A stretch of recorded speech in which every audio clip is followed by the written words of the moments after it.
I thought,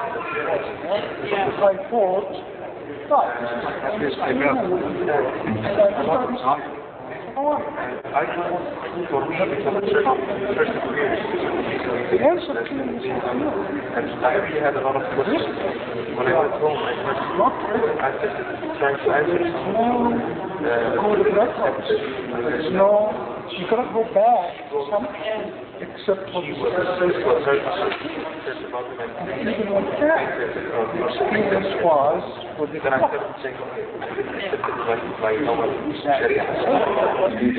introductions, further introductions.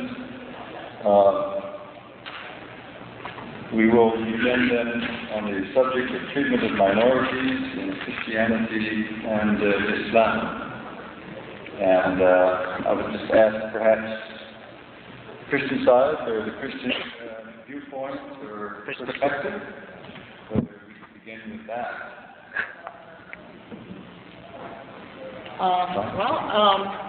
When I was first told that I was going to talk about the issue of minorities, I agreed because the person who told me about it knew I had written a paper called Christians in a Muslim State, the recent Egyptian debate. And so I thought I was going to talk about the role of Christian minorities in a Muslim state. That's why you got to sit on that side. That's right. Then I found out just recently from Mr. Al-Ghazali that I was supposed to talk about the Christian side. And since I am really better conversant with the Muslim side, I decided I'll do both. I hope you don't mind. My idea, and it's something that I just thought about for this, is to look at the fact that both religions are missionary religions. And both religions have scriptural passages and a historical tradition of being sort of commanded to preach and convert people. For example, in the Christian church, we have, especially in the conservative church. I mean, nobody can speak for all Christianity. But the verse from Matthew 28, verses 19 and 20, which says, "Go therefore and make disciples of all nations, baptizing them in the name of the Father and the Son and the Holy Spirit, teaching them to observe all that I have commanded, and lo, I am with you always to the close of the age." That verse, and the one that says, "For God so loved the world that He gave His only begotten Son, that whosoever believes in Him should not perish but have eternal life," has sort of focused on the idea that only Christians are going to be saved. Now, there is also in Islam parallel verses. For example, you have whoever seeks a religion other than Islam, it will not be accepted from them. And so both religions have an idea that they are an exclusively chosen people or selected people or whatever we want to call them. And both of them therefore think that anybody who is not a member of that faith community is delinquent, is an apostate. I mean, it depends. And throughout history we have had different reactions culminating from massacres. On the other hand, we have other verses, both in the Quran and in the Bible, which give us a more open and accepting perspective. For example, recently there were some fatwas talking about the verse in the Quran that talks about we have created you nations that you may know one another and compete in righteousness. And so there is a pluralistic view of the world in which Christianity and Islam and Judaism and maybe some other religions may coexist, but the competition is not in trying to convert each other, rather it is on who can be a more righteous person. At least that was one of the interpretations in this fatwa. In the Christian tradition, we have, of course, in the Bible, the verse about, in my Father's house are many mansions, and the whole idea is that there are other ways of coming to God besides Christ. And even as I say that, I can hear some Christians say, well, no, you can't do that. But the question is that there are two possibilities of interpretation in both faiths, both in the scripture and also in the traditions. And in this paper that I read, I became fully aware of the fact that both groups within Islam today or arguing against each other about this world perspective. Is the world a pluralistic world or a dualistic world in which there are Muslims and non-Muslims? And if there are non-Muslims, then there are restrictions on them. And you can see that, for example, in my classes, sometimes I get some quote-unquote fundamentalist Christians, and they always ask, why is it that we allow Muslims to build mosques in the United States when Saudi Arabia does not allow churches to be built there? And so there are people on both sides who are, in a sense, aware of some of the limitations on minorities in both communities. And I did find out that, some of the teachings of Maududi that are increasingly being quoted by some people, in which he says that, Muslims will not allow any non-Muslims to participate because it is in a sense, the Islamic State is an ideological state. They cannot be, they could provide consultation for government. They cannot be in this or that. And consequently, there are a lot of people who are upset about that. And then on the other hand, if you take the American scene, you will see that there are people who are beginning to be worried about the presence of Muslims. And in the recent situation after the bombing of the World Trade Center, I spent hours talking to reporters who kept saying, well, the Muslims have a different worldview. Once they take over, they're going to force Islam on all of us. Then they are going to make you cannot drive. And what are you going to do about this? And I've spent hours trying to explain Islam to them. And one of them said, well, they don't share our values, and therefore we will be unable to live with them.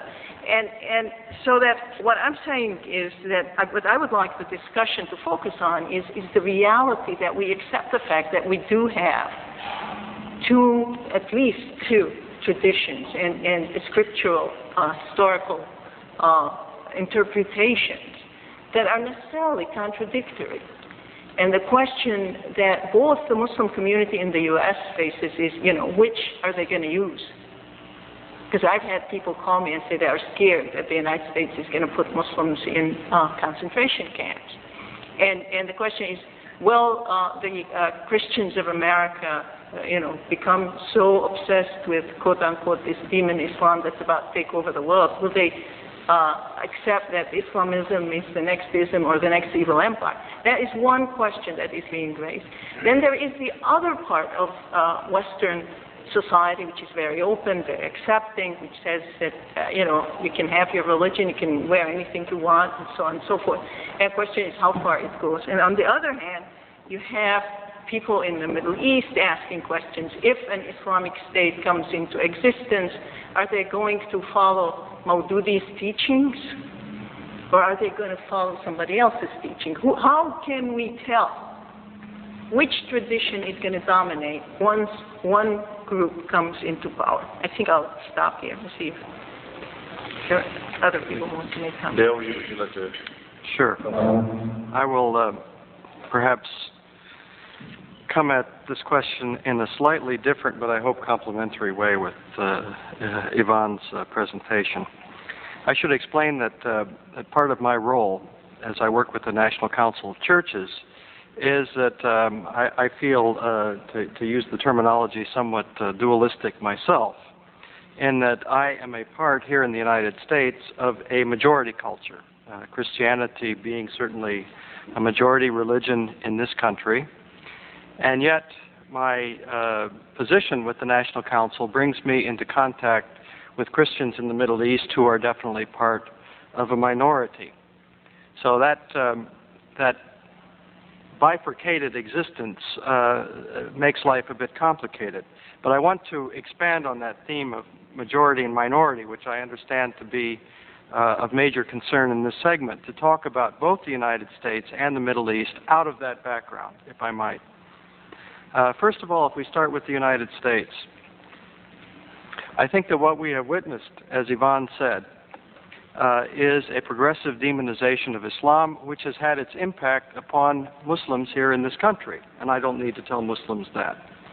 You know it. You see your religion defamed. You see your loyalty questioned.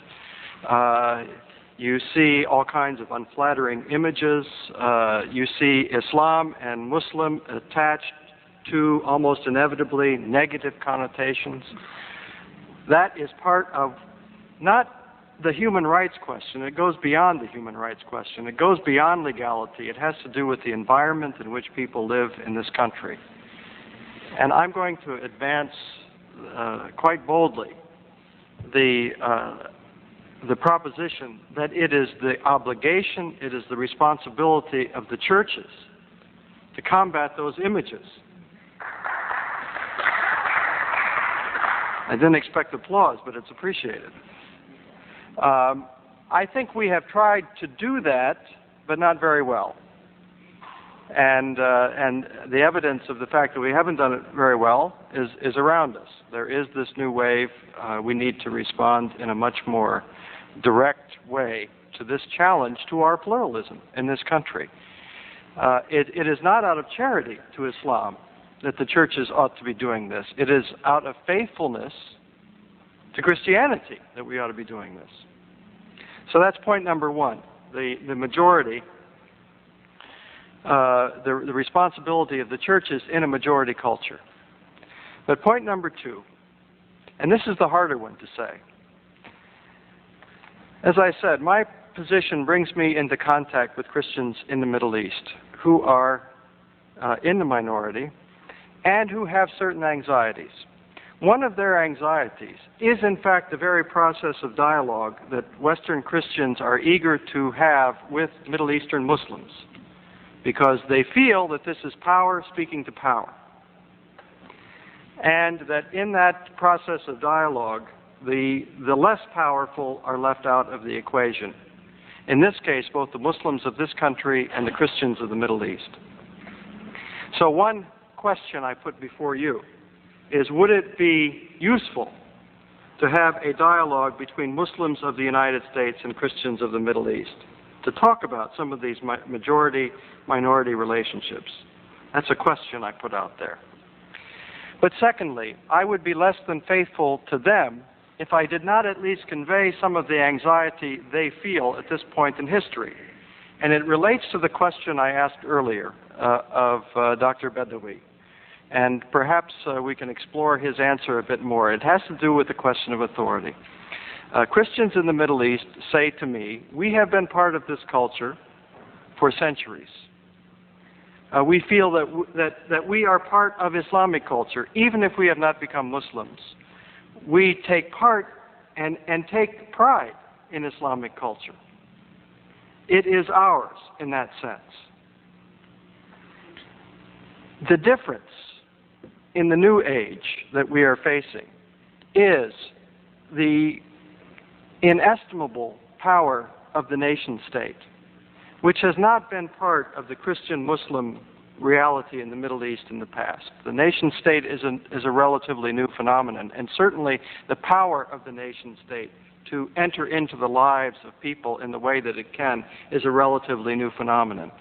Where Christians in the Middle East have expressed anxiety is to say, where is that authority that we can turn to that will be reliable? Who do we listen to? In a way, I think it's a restatement of Ivan's question. Who do we listen to in this new age to see where we fit into Islamic society? I think those are the kinds of questions that perhaps are even more important than the technicalities that we will, I'm sure, be touching. We've already touched on them to some extent about permission to build churches or mosques or rights of proselytization, a whole question of apostasy laws. I'm sure we'll get into that. But I think I would hope that at least we have some time to discuss some of these underlying concerns that go beyond the legality but have a reality in people's lives that give them anxieties and hopes for the future. Thank you.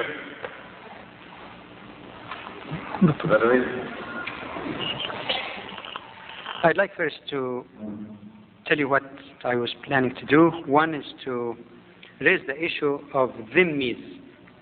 I'll come to that word and why Why is it that Islam divides people into Muslims and non-Muslims? Isn't that discriminatory?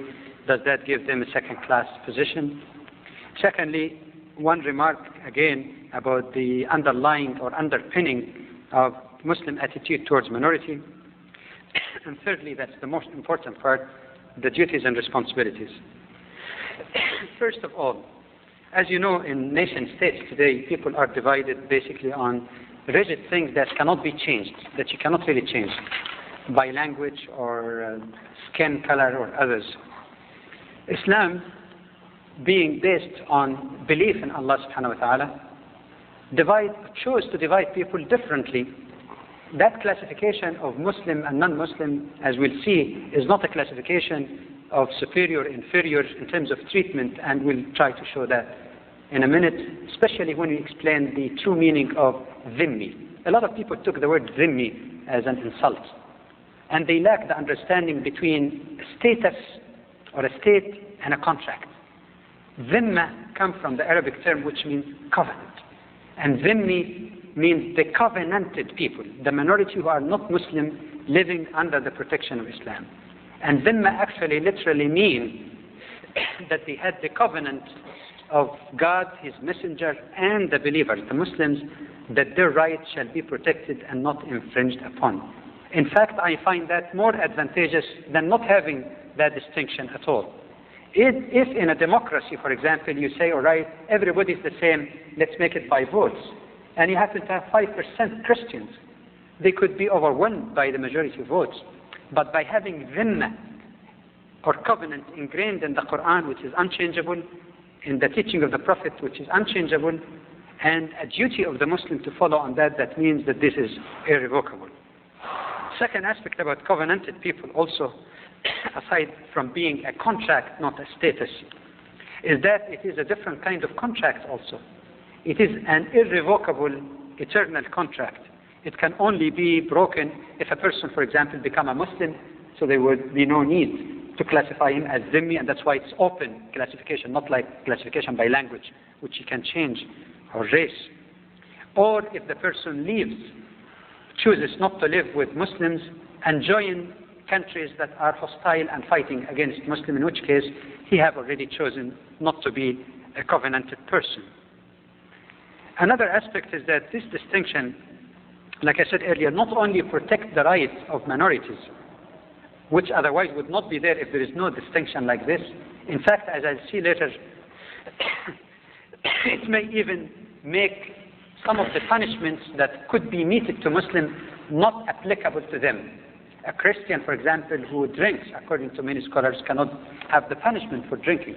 So by having that distinction, actually would exempt him from the penalties that could be inflicted on a Muslim. The second point about the underpinning of Muslim attitude towards minorities. First of all is what we mentioned earlier in the morning presentation in Surah 17, the dignity of the human being as a human being. Two, the concept of human brotherhood as we find in Surah 49. I'm not going to repeat that, just a reminder. But I'd like to add to that also one important thing when people differ with you in religion. That appeared in Surah 60 in verses 8 and 9, in which it said, God does not forbid you, O Muslims, with respect to those who did not fight you because of your religion, or drive you out of your homes, that you should deal with them in kindness and justice, for God loves those who do good.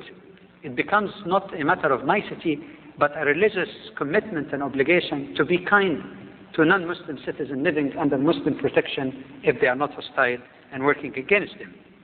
Islam went further than theory, and even in its laws, it provides permission for the Muslim to eat the meat killed by people of the book, in particular Jews and Christians, but not others.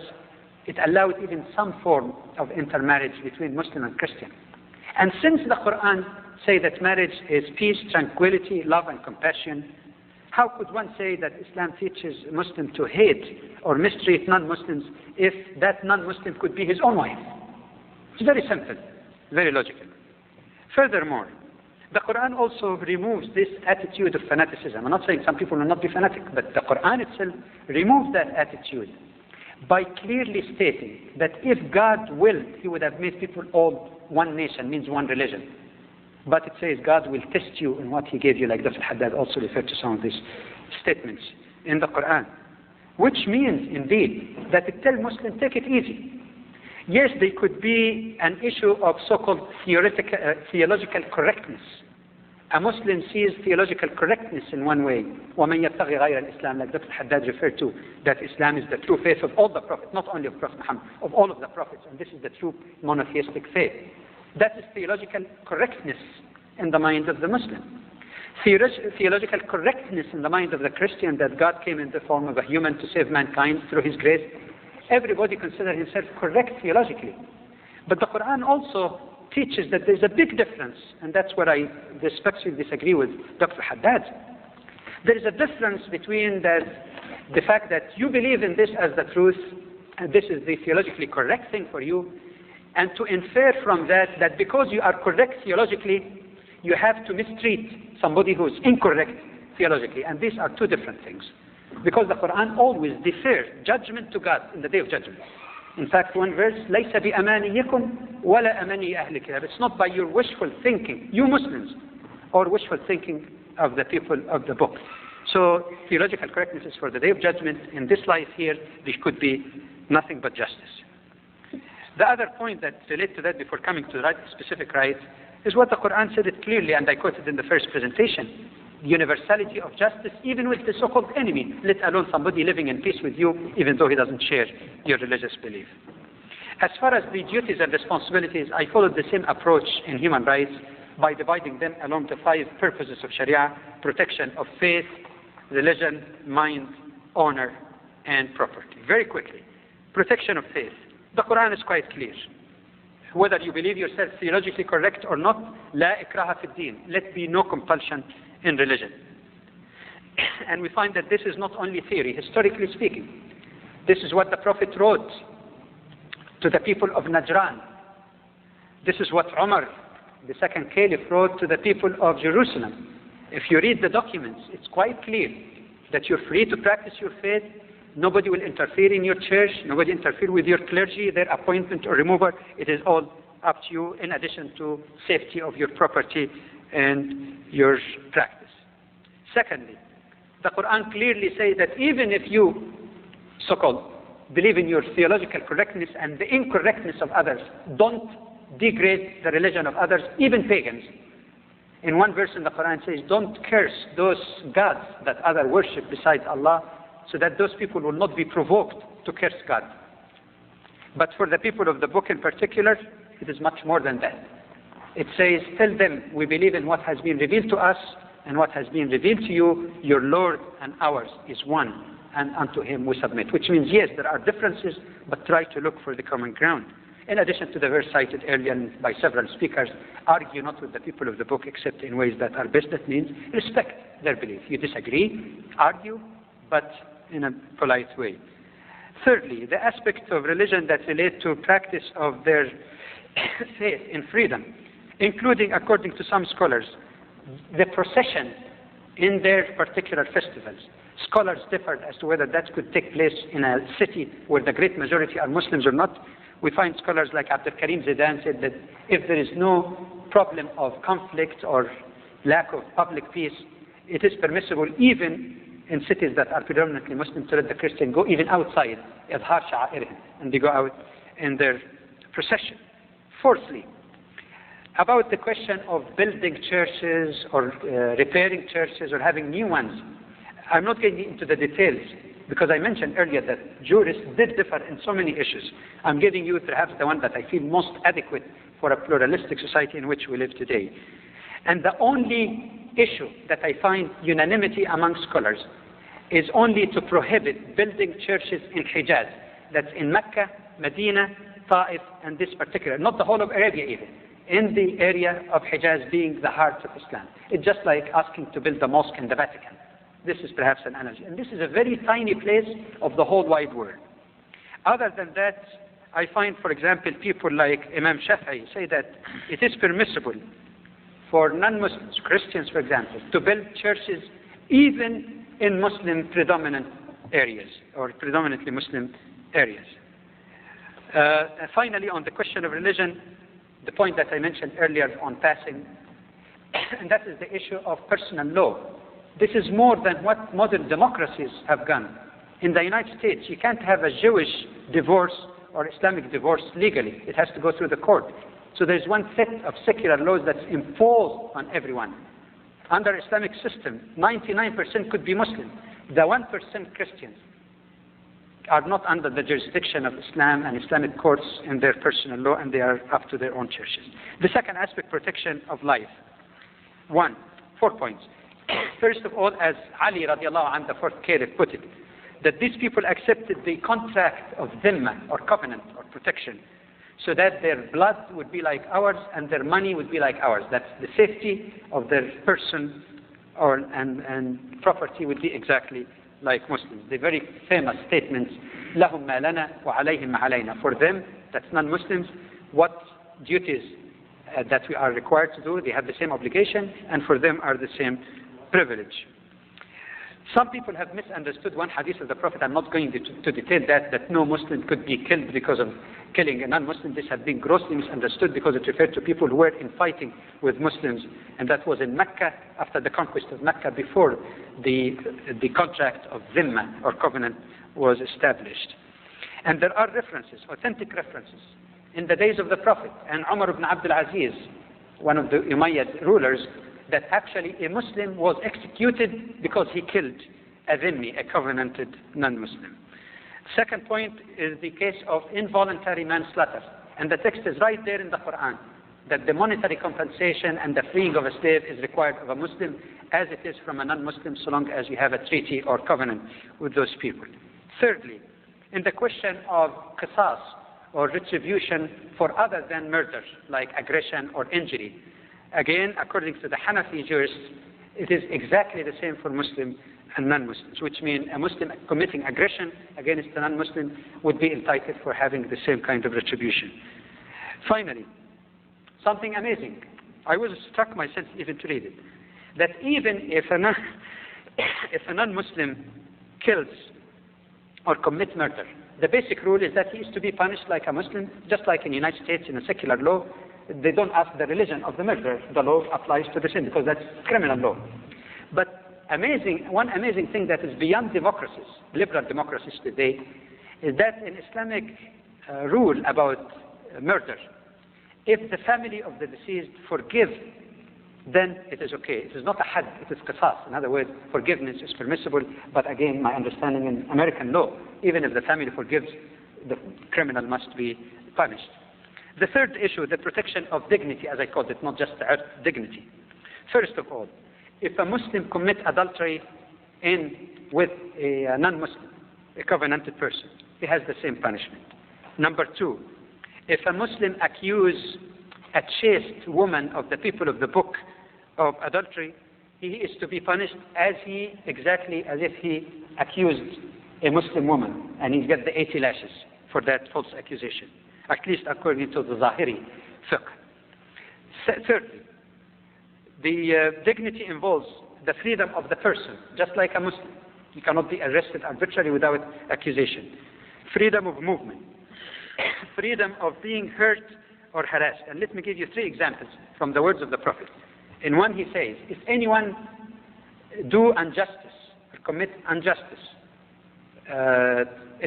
to a zimmi, a covenanted person, or take anything away from him that is his right without his consent, or charge him with something beyond his capacity, then I will be the lawyer or the advocate of that Christian in the Day of Judgment. Imagine the Prophet would be against the Muslim standing on the side of the non-Muslim in the Day of Judgment. In another one, amazing hadith, he says, anyone who hurts a covenanted person, he hurts me personally as a prophet, and anyone who hurts me, he is hurting God. In another hadith, another version says, I will be khasma, I will be his enemy, litigator in the Day of Judgment. No wonder we find people who were very much influenced by this teaching, like Umar, used to ask people coming from Amsar, from the various countries conquered or opened, to be more correct, by Islam, asking them, how are the rulers behaving towards the covenanted people? Are they kind to them? And we have the very famous story when the local governor of Egypt Amr ibn al-As, his son, competed with a Christian, and the Christian won, so the son of Amr slapped him. And the man, his father, went to complain to Umar, and Umar brought Amr, and he gave the whip to the Christian boy, and he said, beat that son who called, I am the son of the more honorable people. Beat him. And after he beat him and took his revenge, he turned to Amr, who was the local governor in Egypt, and he said also, Adirha ala sal'ati Amr, hit the bald head of Amr also, because that his son would have not said that unless he felt that his father is powerful. But the Christian was fair. He said, no, I took revenge from the one who insulted me. We don't hear in history about anything that comes even closer to that. 1 minute? Okay. Half a minute? The other thing is to enjoy the various facilities of the states, including social security. There are some scholars, as we find al-Mabsut al-Sarkhasi, who say that they are entitled even to zakah, and according to Abdul Karim Zidane, at least they are entitled from the share of al-mu'allafati qulubuhum, whose hearts need to be reconciled. That includes also work and taking any profession. I cannot continue further than that. There are a few more points on this, but I respect time. But maybe the remaining issues of dignity, like public offices, witness, being in a position of a judge, and the issue of safeguarding of property and the question of jizya, I hope this probably will be coming in the proper time and discussion. Thank you. Okay. Interesting things were said. Responses from either or anyone. Can I make some comments? Each Muslims and Christians were each given 15 minutes. No, I'm going to respond to some points that were raised, and they really need to be addressed.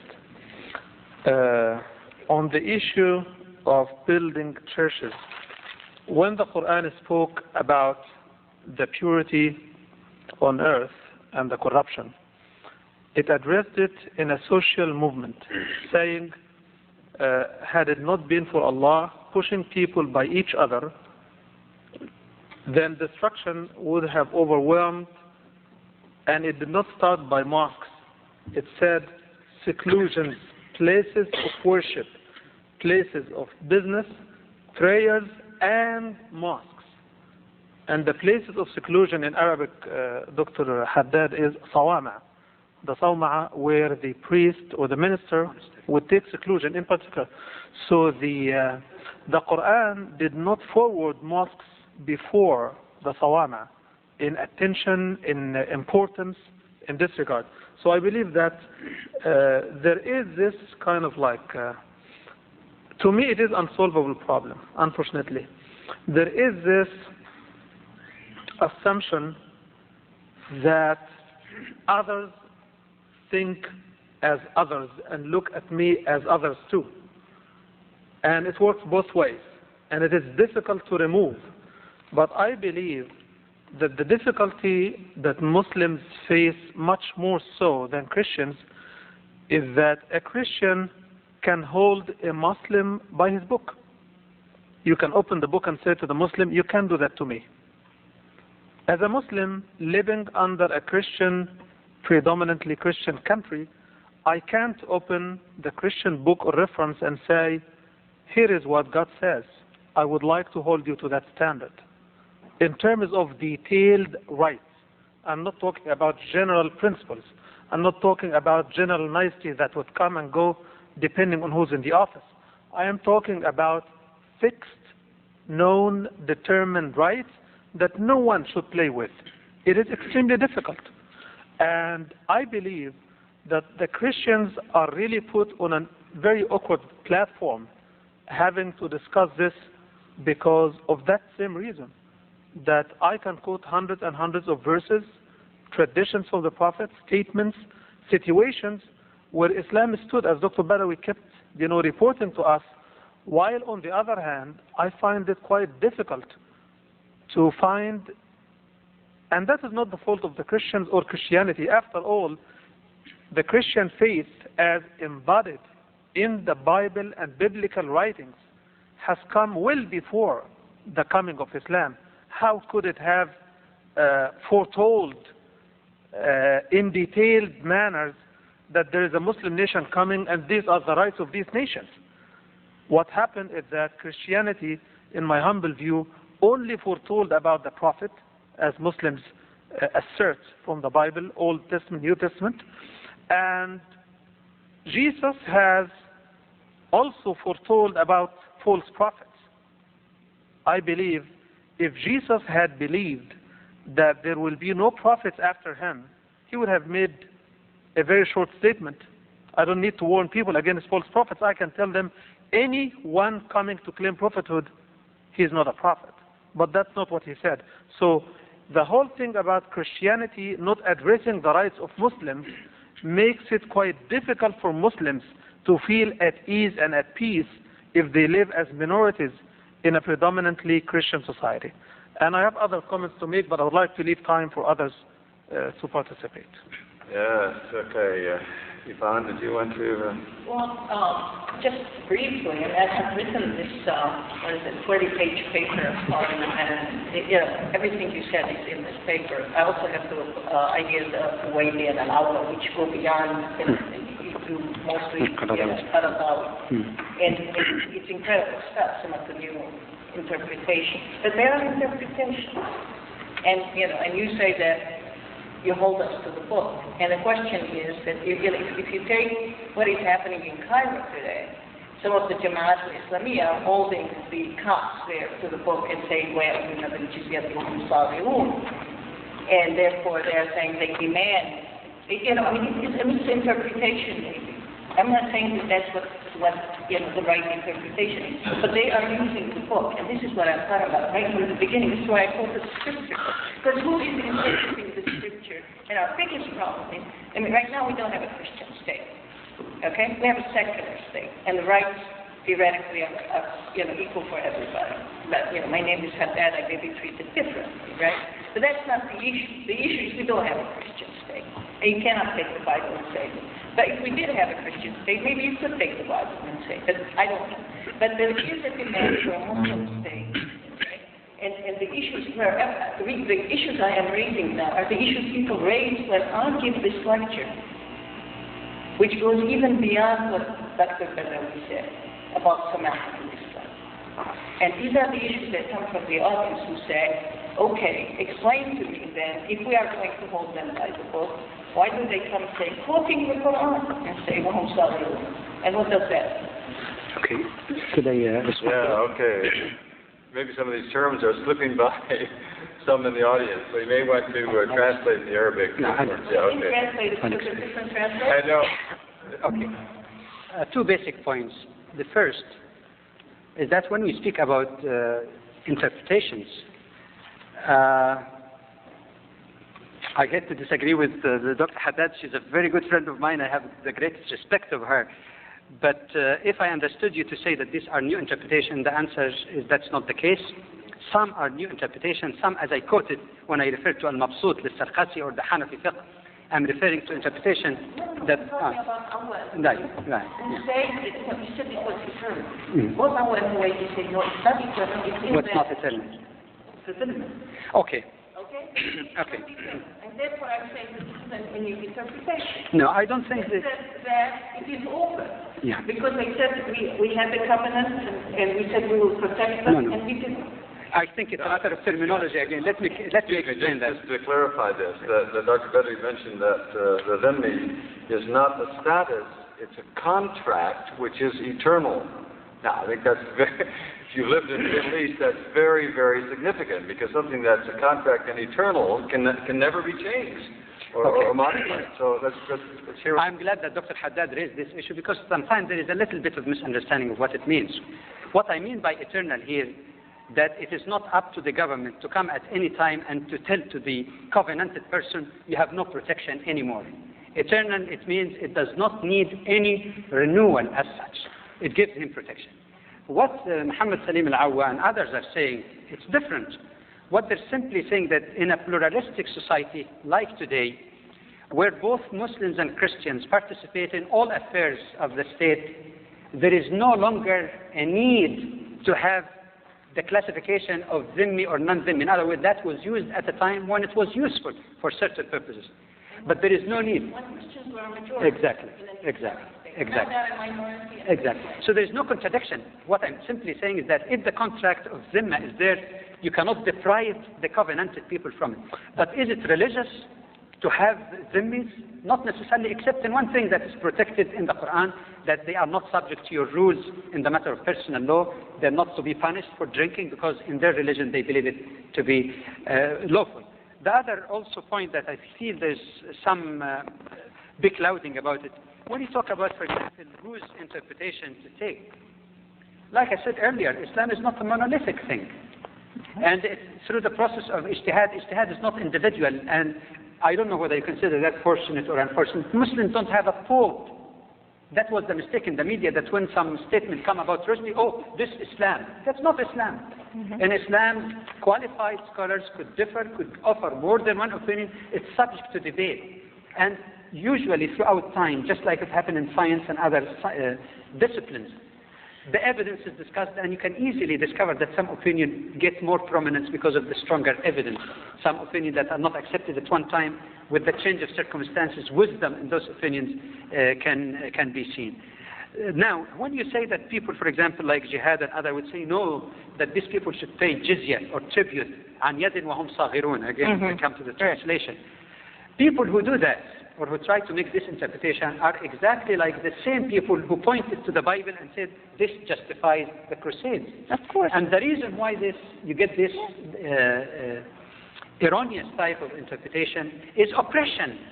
The government is preventing even what the West call moderate Islamic movement from operating openly. Under that oppression, by arresting, torturing people, up to killing even in prisons, always you provide an atmosphere for these extremist opinions to arise. Imam Shafi'i, this is not a new thing. When he explained Saghirun, he said many people have misunderstood the word Saghirun, min al-saghar, that means that they are humiliated. And he said this is very erroneous. And said linguistically, actually, Saghirun means يقبلون أن تجري عليهم أحكام الإسلام, that they accepted to live under the Islamic State, under Islamic law, except of course for the areas where they have their own laws. That's saghar. It is not humiliation, as some in the past have interpreted. This is not new. This goes back to Imam Shafi'i. So this is the problem. The solution I is agree. education. That's exactly what I'm and saying. open scholarly discussion. Right. That's exactly what I'm saying. Added to that, they can revoke that covenant if they wish to. Yeah. So it is not compulsory on them to live under that covenant. But it's compulsory on you to It's respect their- compulsory on the state to provide the protection if they accept that protection. If they don't, they can live without Don't it. misunderstand me. All I'm saying is that, I mean, there are a lot No, we're of Copts clarifying who the would point. like to go No. back to the Dhimmi state because they find the present regime is very oppressive. If they apply it right, You know, of course. if they apply it right and Islamically, in perspective, it provides protection. That's all what it does. Then I'm agreeing with you completely. All I'm saying is that in both religions, we have room for interpretation. But there is a minimum. This is a point I would like to address here. Islam really has spoken extensively about the rights of the people of the book, in particular, the Jews and the Christians. And spoke extensively, specifically, about the rights on Muslims as neighbors, as wives, as children, so on and so forth. So, beyond the minimum stated, there is room for interpretation, of course. But the guarantee in the text is for the minimum protection that provides peace, provides room for dialogue, and so on and so forth. One of the points that you raised about theological differences, no religion is accepted beyond Islam. That theological difference is recognized in Quran, yet the rights are still mentioned there for people of different religions, which means it is a lesson for Muslims not to withdraw, or rather draw the theological differences into the political and social structure of the society, so that in a degree or a way deprive the minority citizens from the political and social rights that Islam gave them. So the theological difference is not part of the political structure, is not part of the social rights. Indeed, Islam makes so clear, as mentioned before, that those rights are not ought not to be abrogated by anybody, ought not to be violated by anybody, even if they disagreed totally. And the Quran quoted the disagreements and quoted the reasoning for disagreements. You must have read the Quran talking about why Christians say about this, about Jesus, so on and so forth, and the answer to that with full respect to Jesus, to his mother, to the whole issue, a very scholarly discussion, if you will. No, I want you to know, I want to start right off. Please don't misunderstand me. There is no question that Christians have had a better life under Islam than Muslims have had under, Spain or any of the other. I'm not saying that. Please don't misunderstand. Absolutely. Okay. What I'm saying is that there is in Egypt at the moment some literature which is very extremist, which interprets certain verses of the Quran that are scaring. There is also the Christians. There is also those literature that say Egypt is a Coptic country and Muslims ought to live out of this place that is ours. Go to Arabia. If I haven't seen it, but I would love to get hold of it. I'm looking for it. I Do you have some of it. I would love it. Yes, it is in New Jersey anyway. New Jersey, yes. Oh, yes. Now and it comes out of Bani Mazar and all of this area. Oh, I don't think we should judge anything by New Jersey. No, we're just bringing Egypt with the whole of it. No, here, no. Which is a very vivid picture. You have those on both sides. Oh, I know. And I think I started by saying we agree that they do not represent neither the correct understanding of either religion nor the correct stand of the religion. Mm-hmm. And also to distinguish between the interpretation of ignorant people. Quite frankly, somebody, a young man, for example, who just read a couple of books and he says, I interpret. And between the mainstream of scholars, check with variety of even schools of jurisprudence all over the Muslim world or in Egypt and see how many people would agree with this. So it's, like I said, it's a very extreme case of people under oppression just coming up with some of the crazy ideas. No, I agree. But that's what I get hit by every time I lecture. Those are the questions that are raised. Well, those are very, very real questions. Yeah, You were mentioning the concerns of the Christians in the Middle East. And you may want to elaborate on this, because my feeling is that when there are those in the government, say in Egypt, who want to say that Sharia, go back to Sharia, as the only source of law, i.e. go back to the Zimmi system and so on, the Christians all head out and they fast and they pray, and that's the last thing they want. Okay? Now, who said that? There is absolutely no ground anywhere in any school of thought for 1400 years that says the Zimmi should fast and drink. The whole presentation I'm saying that the Zimmis are exempt even from punishment that are inflicted on Muslims, and they have no less rights, except in very rare exception, like being a head of the state, because the head of the state in Islam protects faith and run the affairs. Maybe in a very rare situation like that, otherwise they have the same right, they're not obliged to follow Muslim faith, and they're exempt from. I'll give you one example. No, excuse me.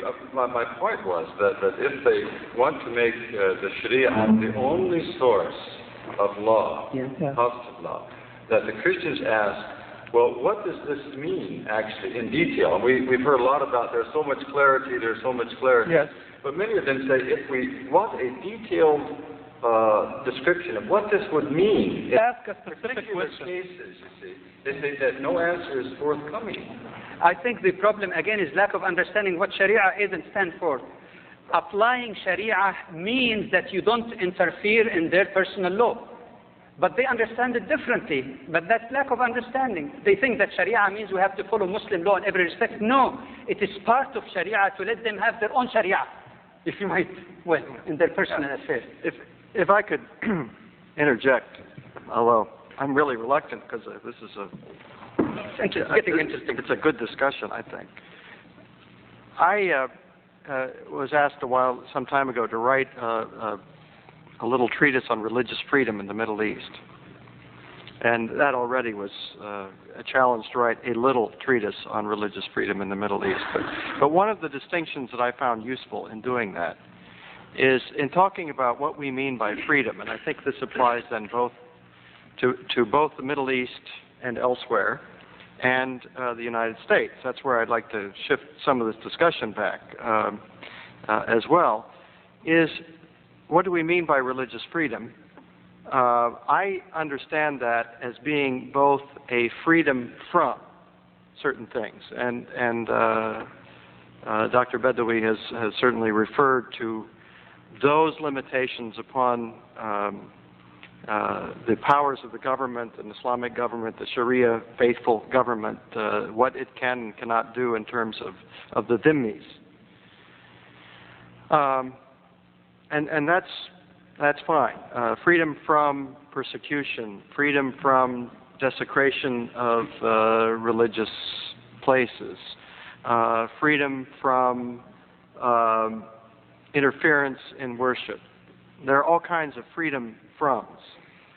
Where I think the difficulty comes, and I think it's a difficulty both here and elsewhere, both in this country and in the Middle East and elsewhere, is in a second kind of freedom, which is the freedom to do certain things. For I see in both traditions a desire to create in their society something that is faithful to the religious tradition. I mean, I see that impulse in the United States among Christians who say we really need to make this a more Christian country. We should institute Christian prayers in the public schools because we're a Christian country. I can imagine that the temptation, and probably it has been succumbed to at various times, in Islamic environments is to say, well, you know, it would really be much better in our society if we really had a pure Islamic society in which Islamic values permeated absolutely every corner of our lives. And to me, a big question is, what are the limitations on this freedom on the two traditions? And then I'd like to recapture at some point some of the spirit of the earlier discussion, because when I said something about the church's responsibility about the kind of attacks that have taken place on Muslims and on Islam in this country, I think that there is maybe some room for all of us to take responsibility in these areas. And at certain points, perhaps, to say some things together about these things. I know that the Catholic bishops made a very important statement along with the Muslim World League at some point. And I wonder if there are some things we might do. I'm sorry I introduced about 2 or 3 different things, but I'd really like some discussion about this, the freedom because I think it lies at the heart of this question of Sharia and what makes Christians a little bit afraid. Excuse me, just according to our schedule, preaching the freedom for preaching their faith, for building places of worship, for holding positions of government. But let's just take 5 minutes on this, and we want to bring in the other parts. And no, just to make a very brief answer from my own experience. I have gone into high school in Egypt. And this is what I've seen done. I hope it's still being done, because that was very tolerant. First of all, when we used to go as kids, some of you might remember those who come from Egypt. It was what you might call an ecumenical prayer.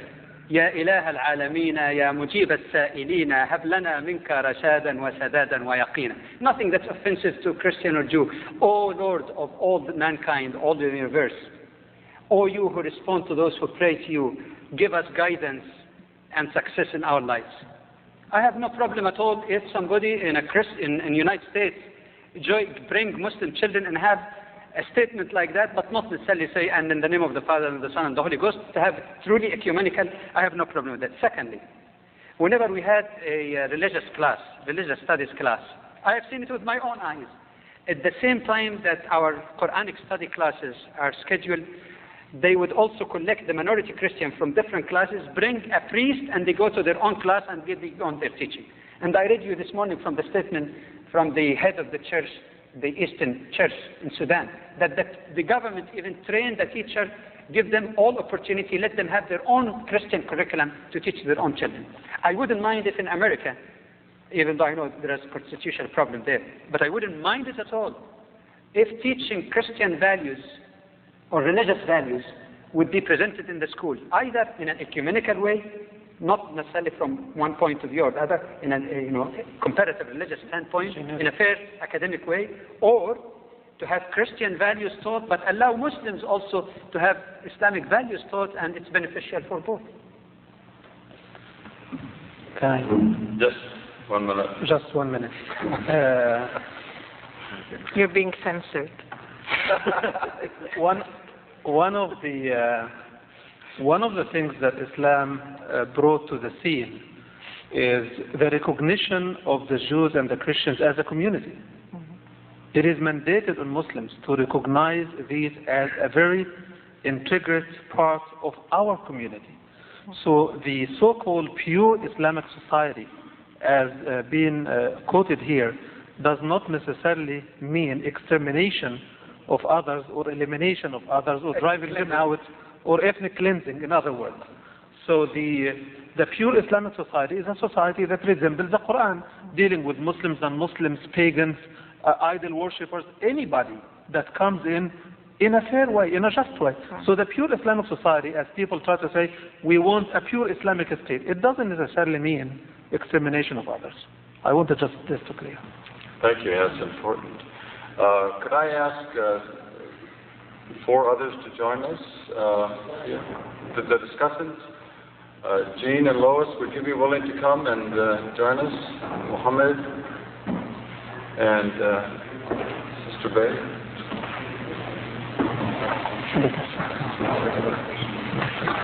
Okay.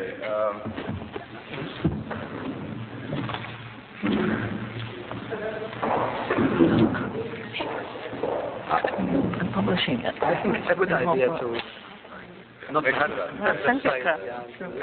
you would be welcome to join us. Could I join you? We're all on the same side. Please. The side of God, I hope. Good, thank you. With the blessing of Dr. Haddad establishing new world order here. We need to go there. All right. Who would like to make the first comment or observation? Mohammed.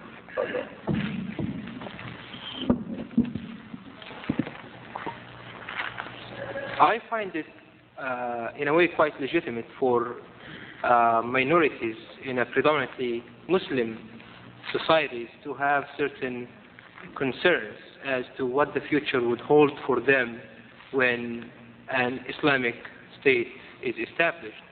And I think that they do have the right to ask questions, and I think that they do have the right to get convincing answers to those questions.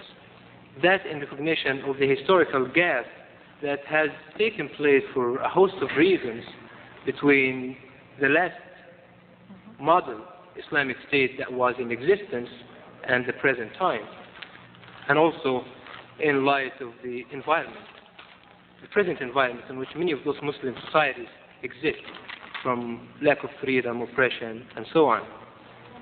However, I would also argue that non-Christian minorities, or maybe even Muslims,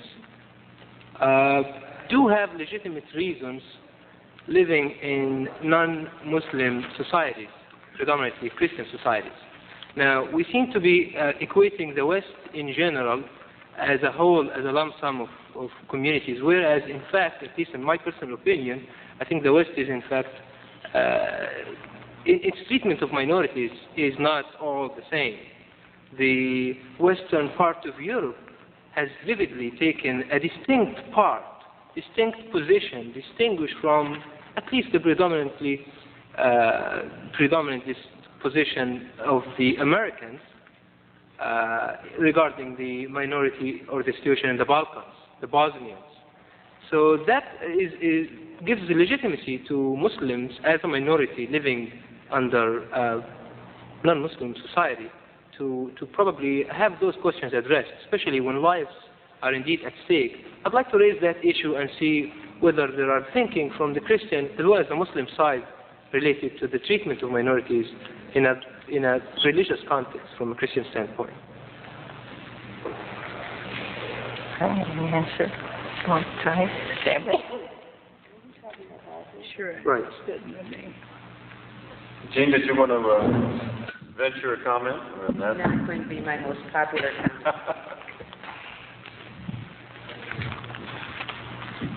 George Bush talked this country into bombing the Iraqis. 150,000 dead Iraqis, minimally. I feel terrible about, and it comes from my faith perspective, the treatment of the Muslims, the treatment of minorities in Bosnia and Herzegovina. But I have never seen the United States engage militarily anywhere where there wasn't more slaughter as a result. So I personally am very hesitant to say that there should be this bombing with these so-called smart bombs, only 7% of which hit the right targets. And I'm very concerned about that because I do feel that other countries have a responsibility to the minority communities that are suffering there. But in my 55 years of experience, I have never seen the United States do it for purely generous reasons. And when we have engaged with some full military hoo-ha, we have wound up slaughtering and subsequently usually enslaving somebody. So, I think the world, I would like to see the Europeans get involved in this in some way. And I would like to see the United States kept under control in any kind of event that goes on there. Could I have just a very brief comment on that? I think the issue really has been repeatedly stated by the Bosnian government, that we say we don't want other armies, we don't want even other people to bomb for us, but they feel very, very unfairly treated under the so-called arms embargo, because it's well known that the Serbs have all the power and all the resources of the Serbs and the former Yugoslav army. Muslims have nothing. They were comparing 15 tanks with 700 tanks that the Serbs had. So I think what they feel is that there have been a great deal of double standards, if not sheer hypocrisy on the part of some countries, as well as the United Nations, in fact, by saying, no, we don't want to add fuel to the fire, while letting Muslims being slaughtered for 13 months. Even if they just lifted the arms embargo, they would have been able to defend themselves. So I think the issue is not just going on and bombing or killing someone else, enabling people to defend themselves and to take out those equipment that's killing civilians every day. One of the things that is a real proof to the failure of the American foreign policy in particular is the hypocritical stand that when the United Nations was, representatives were blocked in Iraq from doing what? In inspecting weapon sites, which could be done today, could be done tomorrow. Iraq was bombed, and bombed severely, until it got on its knees. When the same United Nations people were prevented by military force from providing what? Humanitarian and medical aid to injured, to children, to women, the United States sat down and looked and said, maybe we need to have tougher sanctions, as if they had believed that sanctions worked on Iraq.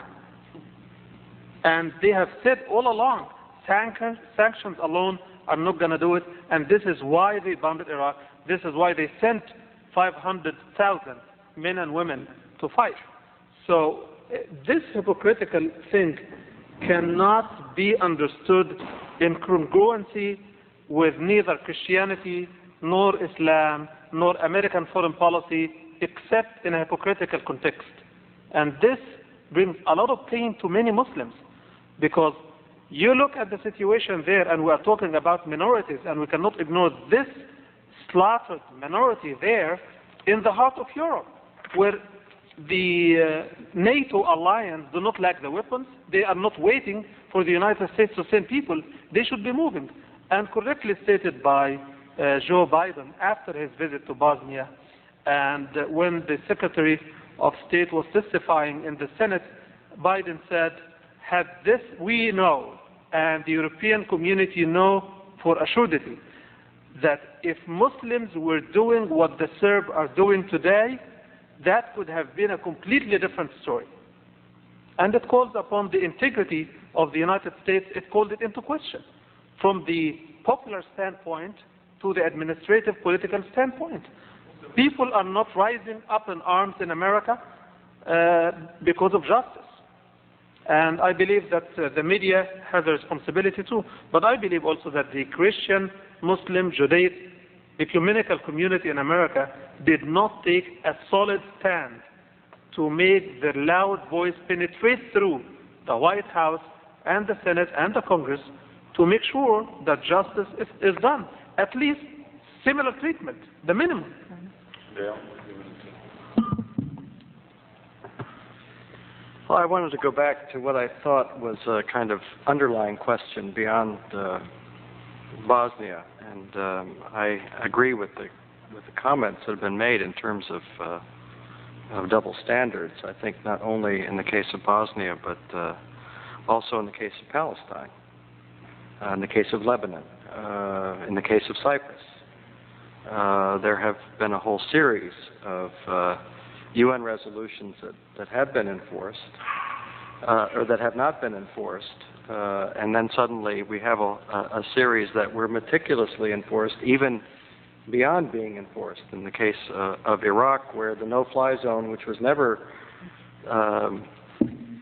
sanctified by a UN resolution, nevertheless supposedly justified a U.S. bombing raid. So I think that the accusation of a double standard sticks, and it's an issue that we ought to be facing together if we believe in the United Nations. In all these years we said we did.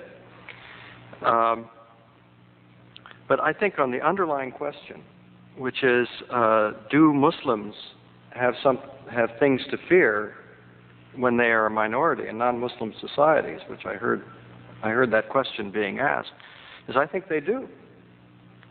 I mean, I think that there are all kinds of violence that can be perpetrated, that they may start off as a kind of intellectual violence or as a kind of verbal violence, but nevertheless can lay the groundwork for... The rise of the neo-Nazi movement in Europe is a clear indication of the attacks not only on Muslims as a minority, but they extend to cover other minorities as well. I think that's right. I think the one group that does not seem to be protected by concerns about fairness, at least the group that I think of most immediately in terms of media coverage, are Muslims or Arabs. I think that caricatures are allowed, which would not be permitted for other groups and should not be permitted for any group. I think that there are other more subtle forms of violence. I feel that it is a violence against Muslims every time we talk about the Judeo-Christian tradition in the United States. That is a form of the violence of exclusion. And it assumes that there are not shared values along with Muslims and others who could be included in that. So I don't know. I think we need to look at that kind of violence as well. And I do believe that there is reason to be afraid in these societies, and that's where I think the obligation of people in the religious communities is to support each other from these kinds of manifestations of prejudice. I'd like to make a point in conjunction with that. Recently, since the World Trade Center bombing, Jersey City has been nicknamed the Little Baghdad across the river. With what Brother Shaker had brought up earlier, Muslims, whether this is a secular society or Christian society, whichever, they overlap frequently.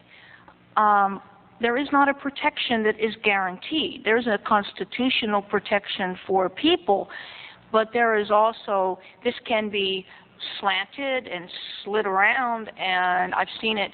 If you're a minority and arrested, you have equal rights, but as white people used to say in the 60s, ours are a little more equal. And with the Muslim brothers that were arrested for the bombing, this is a perfect example. One of them accused of slugging an FBI agent. Well, 25 of them were surrounding him with MAC-10s. And since they broke into the house across the street from me to arrest, people and take boxes of things out of the house, I would really doubt that any brother would be stupid enough to slug an FBI agent who had a MAC-10 machine gun in his hands. So, but he's in prison with no chance of bail or anything else, which is denial of a constitutional right. He didn't do anything except supposedly obstruct justice. which means that he didn't talk to the guys. But he's, without bail for more than, he'll be in at least a year before the trial. This is a denial of a constitutional right by means of, and I sincerely believe, religious prejudice, persecution. So, this is a fear for Muslims. Having been through the 60s, having been through civil rights prejudice and all of the rest, battered women thing, I am not reassured by the existence of secular law or constitutional law or anything else that exists in the society. And I think this is a very real fear for Muslims right now. What we see, not just in Iraq, but what we see here, I can tell you that walking down the streets in Jersey City and riding the subways is not one of the more comfortable things that you do. I carry CS2 gas in case of attack, because you can't carry a weapon in Jersey City on your person. It's a very scary time. People look at you as though you're some sort of an American traitor. There's something wrong with you. I've had beer cans thrown at me in other places. This was during Persian Gulf. We've been spit on to the point where the brothers would not allow the sisters to go anywhere by themselves. I was escorted to my job and back. We live in a situation that could become very volatile. I personally believe if the Waco thing had been a black religious cult, as one of our imams said at our demonstration in Jersey City, if that had been homeboy Koresh in there, instead of this Seventh-day Adventist white person surrounded by other white, nice, moderate people from Waco, that he would have been gone in 48 hours, right after he shot the FBI agents. If it had been Muslims with 8,000 pounds of ammunition sitting in a building in Texas or anywhere else, we would have been gone long before 57 days. We'd have shot 4 FBI agents, and that would have been the end of it. They'd have blown us to kingdom come. These are serious concerns that exist here, and that concern me as much as the situation in Iraq or as much as Bosnia, in more ways because I have children here to protect. And this is a very serious issue, and I think this group, which is obviously very ecumenical, needs to very quickly get its act together, because in New York right now, for instance, the Christian right has made a major move on the school boards to take over the school board. They've already managed to get Jose Fernandez fired. They're moving quickly. It is a major movement made by these people to take the school boards. And I agree with Dr. Badawi. It'd be wonderful to have a nice prayer, a rather ecumenical prayer, teaching of values. But in this country, as I told Lois earlier, the squeaky wheel gets the grease. The louder you are, the more attention they pay to you. And the Christian right is very good at being loud. Especially if you're politically organized, and we are not. The National Council of Churches has done a great deal of good work. I get most of their publications, but we need to do a lot more to protect one another, because the Christian right won't be any happier with you than they are with us. So those of us thinking very liberally here need to come together very quickly. Well, let's, I don't know that I have a mic here, but let's open it up for questions from the audience here. Can you hear us? Can you hear me? Leave it here so that. Okay. Can you hear me? My name is Ali. I'm an Iranian-born, non-practicing Muslim for 20 years in the U.S. Since second grade elementary school, I've been raised in American schools. And since Bosnia, I've become very interested in Islam. Before making a point on a more general issue, I would like to respond to the sister. Am I referring to you correctly? Anything. Okay. You pointed out what happened in Iraq, 150,000 people slaughtered, and that is why you are hesitant about the U.S. going into Bosnia. I respectfully reject your misinformation. There are women and children being slaughtered. The U.S., France, and England, the leaders of the civilized world, went to the UN and tied the hands of the Bosnian Muslims behind their backs, and now they are being slaughtered. they went to the UN and they put an arms embargo on all of Yugoslavia, and to assume that the intelligence services of the West did not know where those arms were sitting is rather painful for me. I cannot assume that. The leaders of the civilized world knew very well what they were doing. I have been very proud of being an American that has been shaken now since Bosnia. What would you suggest they do? I'm not in a position to suggest that the American government do anything. Why not? I'm not in a position. I don't know. However, I do see, as the brothers pointed out, hypocrisy and double standards applied. As a child, I lived in Iraq. My father was a diplomat. He worked for the Shah's government for 36 years. And then I saw what happened to Iran. And I stayed here in the U.S. I have personal experience with the Middle East. I do believe that Saddam Hussein it applies, the butcher of Baghdad. I have no sympathies for him. I don't believe he should have gone and conquered, Kuwait. No problem there whatsoever. However, the U.S. response, not waiting for sanctions, it's something I noticed. And also, why did the U.S., the leader of the civilized world, need to destroy the economy of Iraq? Why did they need to drop foil bombs on power plants?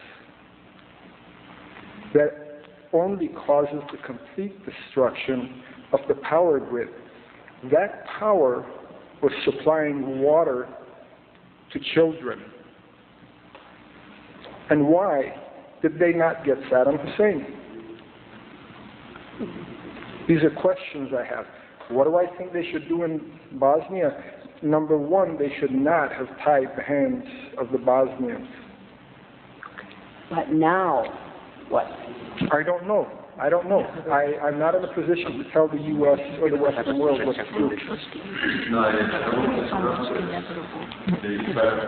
We really have been out around 8 o'clock. And so we could carry on in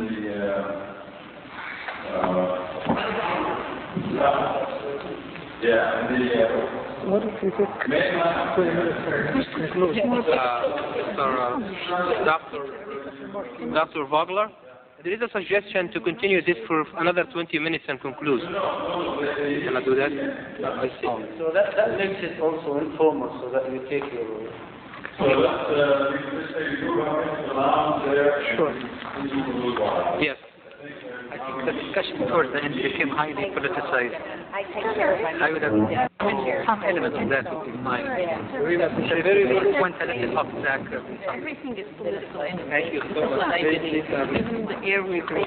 But I would like also the fight some questions.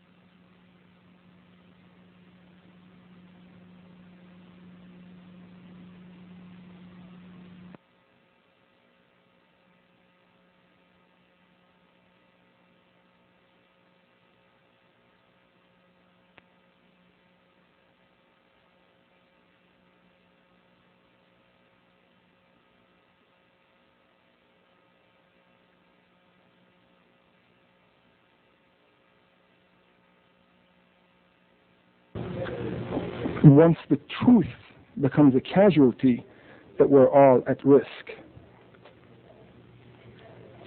And I just couldn't, stand. I'm not one to come up and speak, but I could not stand sitting there without saying anything when I see and when I hear misinformation.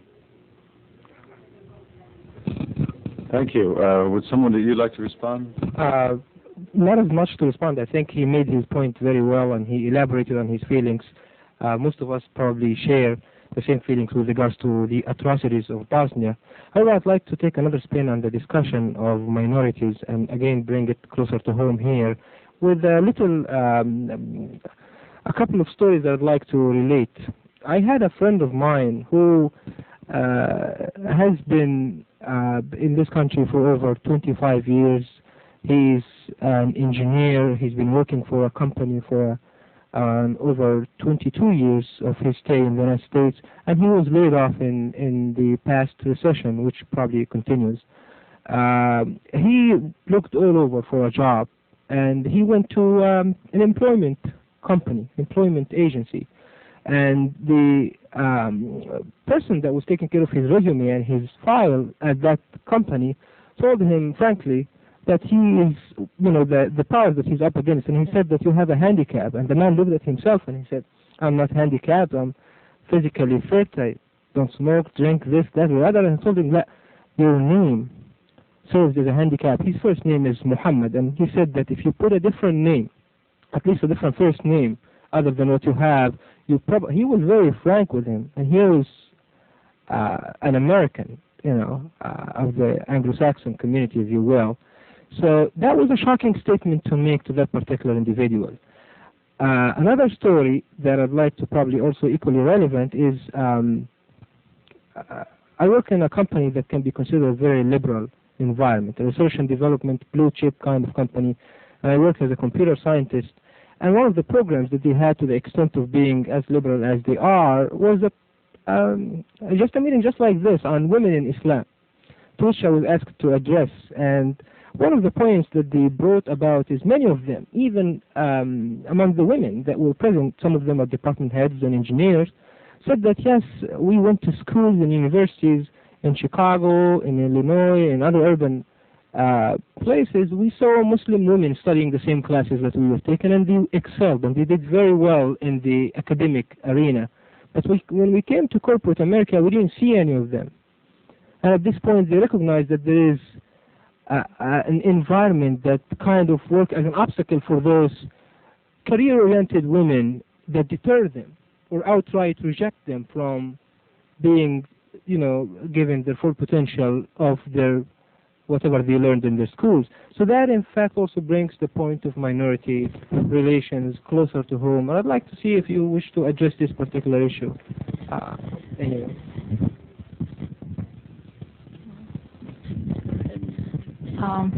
I agree with what Brother Muhammad is saying. I know for my own self, I'm a public school teacher, college teacher. I went in, I was accepted for a job. There was no problem. I went to the job in hijab and told them this is who I am. They didn't have a problem. This was in the African American community. They had no problem with this. I went into the main personnel division to get my contracts, my papers. The first thing they asked me for was my green card. I was born in the northeast side of Washington, D.C., raised on the northwest side above Embassy Row, where all the Middle East embassies are presently located. And I told them I don't have a green card. And they said, well, you can't work here until you have one. I said, look, lady, I said, my English is definitely better than yours, and I am definitely from here. And she looked at me. I had to actually get a driver's license, get ID. She did not believe this. She wanted a green card. So that if you dress like this, I'm sure she wouldn't have asked a nun, and I'm usually taken as a nun or an Orthodox Jew. Back home in my mother's community, which is heavily Jewish and German, I will be taken for an Orthodox Jew. So, one or the other, there is a very definite slant against us in public life. I cannot work as a paralegal in any major law firm because of this. It's like your brain died, and you can't go to work for them. It's a very limited selection. I have to decide between wearing a scarf or going to work. In many cases, it's illegal to wear this in a school system. Okay. Any more comment as an answer to the previous question? Okay. I know there are more questions out there as well. I don't know. Yes, I have an answer, but I've been doing research on the Muslim community in the U.S. and most of you know that I've been doing this work for a long time. And one of the things I found out is they have done, the same treatment you got has been meted out to other groups. I'm not justifying that it happens, and I'm always fighting and saying, why does it have to be so? It's very un-American. If we take them to the book and say, okay, this is very, you have the Constitution, it is an un-American way of treating people. At the same time, I am told that if the Muslim community perseveres, if the Muslim community is willing to participate in the process of changing the situation, it would help.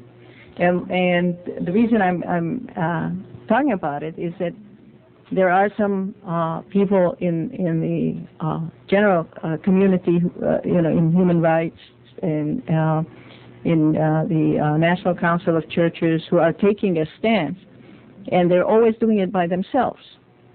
And if the Muslim community would learn to cooperate with them, it would help. It would show that they are participating in the process. But the tendency is for the Muslim community to talk to itself, to hide on itself. It's a typical minority attitude. But this is something that the Jewish community has faced, and look where they have come. The Catholic community, apparently when the Catholics came to the United States, they were considered terrible, and there's a whole literature on that. So all I'm saying, I'm not comforting anybody. I'm urging you to find people who will work with you and go to your senator and your congressman and demand your rights as an American. Hold them to the book. But you have to participate. You cannot hide. And the Christians can't do it for you. You have to work with them. I guess I was partly going to say some similar type of things, that I think it does take political organizing. And we're back, Yvonne, to your issue about name an issue and then create some alliances. And one of them, this isn't... Yeah, it works. Yeah, it's working. Okay. It's working? All right. One of them is around the issue of discrimination against minorities in employment. It's very un-American, but it's very American. And there's a long history of this as one group comes into the country after another, starting, of course, at the beginning. And I think we need to politically organize around that. And I think in the case of women, there really is a double jeopardy, and that I think it's not an accident in Bosnia that we're dealing with a double issue of Muslim and rape, issues about which we mostly sort of avoid the issue. I think here, again, women need to organize across faith boundaries. Sure.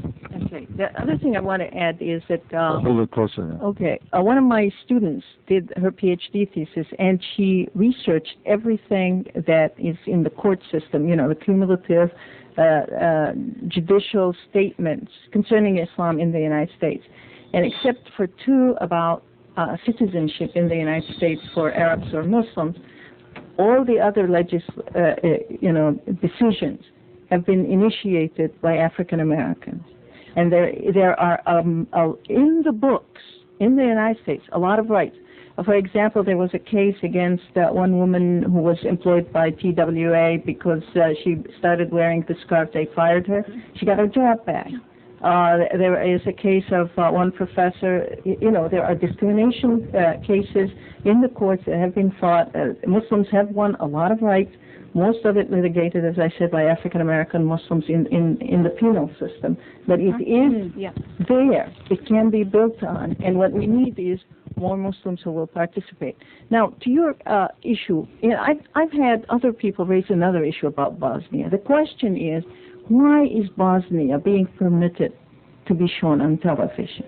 Because we have human rights violations in India about Muslims, in Kashmir, in Palestine. Yes. Why Bosnia? How come we get to see the pictures? I don't know. I have no answer. I have no... Why are we seeing that is the question somebody raised to me. What is the television station agenda in showing this? Because they could hide it. That is the question some people are asking. Why are they showing it? I have no answer. Yes. they aren't showing it. The picture you're seeing now about a year and a half old. We've got sisters here from Bosnia who helped make those news videos. And those movies are about a year and a half old. You don't know what's going on there now. They're not showing it. There's a question over here. No, it's not a question. Actually, they are not showing it. They are hiding over 99% of the truth, of the facts. I am an MD, and drug rep just came from China, who happened to meet with me in this past week, and he was tremendously, hurt by what he has seen in China, on the China TV, which has not been ever projected here on the American media. And he was so, he's American, he's an Anglo-Saxon American, and, he was so, terribly hurt by the fact that the truth is hidden from the public and the masses here. This is the only thing I'd like to...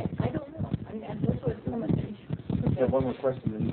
Did you want to make a comment? Well, the whole thing about the media and where and how and why they make certain choices is most probably painted by political tainted, colors. And because that issue came during the campaign, only then it became important for the media to cover it. Only then it became important to cover it regularly. And some networks are more attentive to it than others. You see ABC bringing it always on top of the news, always lengthy coverage, always on site. You see others bringing news about it rather than extensive coverage. So it really depends on the political agenda of the station and how they relate to the political agenda of the country. I have Could we have a response here? Sure. On the women's side. I think there's also a possible, and I can't pretend to figure out the media's intent, but a possible answer to why Bosnia shows up on TV and, say, Kashmir does not, the slaughter of Muslims, is it Burma? I believe it's Burma, Cambodia, and other places doesn't show up on the TV either. We have a racial question here also. Bosnia, although they're Muslim, they're white, they're European. This shows up. It gets people upset. Kashmir, Asian, Southeast Asia, these people are not white. And if you look at the history of America, wars, military strategies, etc., you cannot come to any other conclusion. We didn't drop bombs even when the Jews were asking us to bomb things in Germany where concentration camps were located as early as 1942. We did not bomb. And yet we dropped the bomb on Japan, on Hiroshima, as a means of getting them to stop fighting, is what I was always taught in school, because they wouldn't give up. It was their duty to die, and so you drop a bomb on them. And I was taught that. And Vietnam, my generation's war, the Gook, the slant eye. You demonize a people before you destroy them.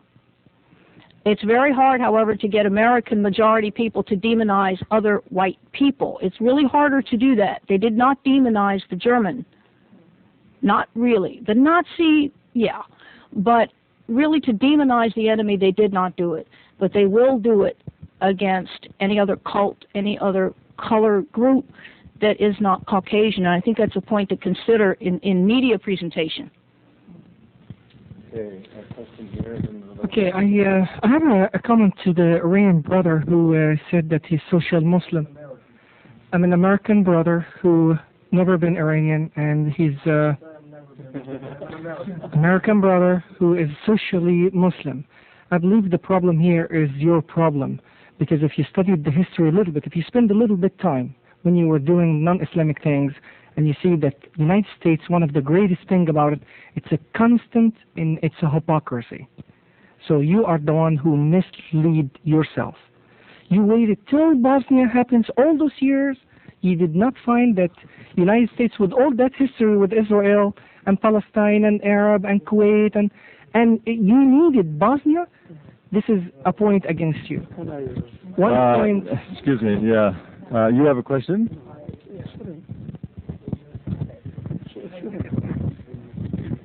Yeah, I think many of us would. I would like to make a quick response to the people. Okay. Well, I believe One quick animal. it's very quick. The whole thing is Hold it up by your mouth. the platform that we are in is a platform of understanding each other, not really condemning each other. And I believe that, I know inshallah that everybody has good intentions and everything, but I believe that we should welcome the courage of the brother, we should welcome his intent, we should welcome his move to the truth, we should be grateful to Allah that He has enlightened him, and I really applaud him for his courage. So many people in his place did not have the courage to do it. I really applaud your position. Jazakallah khair. Thank you. Yes. I'd like to turn the discussion back to the issue of minorities, and with regards to Christian minorities who are living in lands with Muslim majority under secular government. I'm sure many of you and Dr. Varler himself is familiar with similar situations like in Lebanon and the Middle East. It is common practice, and I can speak of personal experience in Egypt, for instance, that the local Christian population, when feuds develop among them and disputes, they do not take it to the courts. They do not take it to the church. They take it to the local sheikh or imam of the local mosque to resolve it. This is very common. I'm not saying every situation, but it's very common, and especially in the case of Upper Egypt, they have indeed taken their own disputes to the local leader, if you will, of the Jamaat al-Islamiyah to resolve it from them. That if it proves anything, it hints to the fact of the fairness that the Christian population believe in the at least symbolically those Muslim people, as opposed to the secular government or the court system. Did you have a question? I don't know if somebody would like to respond to this statement, but I also, before I leave, I would like to make another comment regarding to the very short.